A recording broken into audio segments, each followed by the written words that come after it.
I haven't filmed in a while, but you can see here the pond has really gotten cleaned out. We took a lot of the cattails out, mowed around it as much as I could. There's the horses, you can finally see them through this side. And there's a lot of snapping turtles and snakes. And what I've been doing is trying to figure out what kind of flowers would look nice around the border to sort of beautify it in the interim before I really clean it up. And I learned of a type of iris, it's called Louisiana iris. Now, I did another video that was your typical German iris, the bearded one. People have heard of, Japanese iris, Siberian irises. I had never heard of Louisiana iris, and I found these on Etsy. And the nice thing about these guys is they like a really moist environment, and they were not very expensive. Like I said, I grabbed them on Etsy from, individual growers, and we're gonna put them on the side of the pond and see what happens. So I have my trusty companion, per usual, Mr. Jake.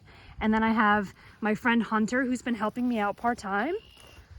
And Hunter's helping me because, one, it's easy for me to film him doing it, but also there's some big old snakes in this pond, and I'm just not too keen on getting very close.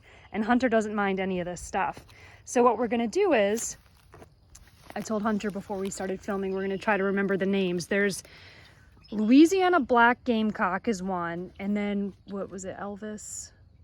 Elvis red velvet? Yep. Yeah, Elvis red velvet. So when these bloom, it's going to be a very deep purple that's like a black and a red, and I just thought the names were pretty cool. So what I'll have you do, Hunter, is hop over here kind of by the cattails where it's damp and see, get a hole, see how wet that is.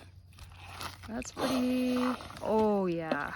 Oh, all right, maybe come out a little bit towards me so it's not as wet.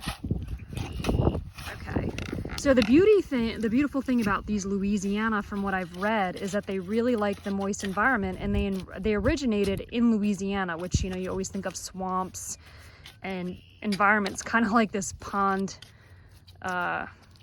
border. So, all right, I'm not getting my hands in there because of snakes, but there's one, and what you want to do is, here, I'll show you kind of, you want to get it in the soil so that the soil line is just right above the roots, so they don't get planted very deep. That hole is probably a little too deep, but if you want to, maybe backfill it in a bit.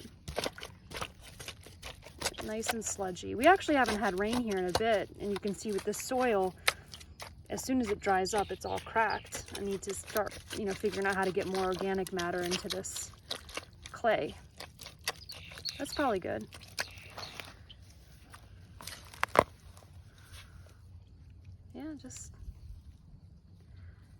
And then you could probably even, and just kind of cover the roots with some of that mud. And that's probably good. I mean, irises don't like to be buried too deep. Pretty simple. And I think what we'll do, because this is an experiment and I've never planted these, that'll be like the most wet one, and then we'll plant the rest a little bit further out in this area, and then see kind of what grows best in the next couple months. But you looking for frogs? Yeah, he likes the frogs. So sun's about to set, a beautiful day, and just lots and lots of projects.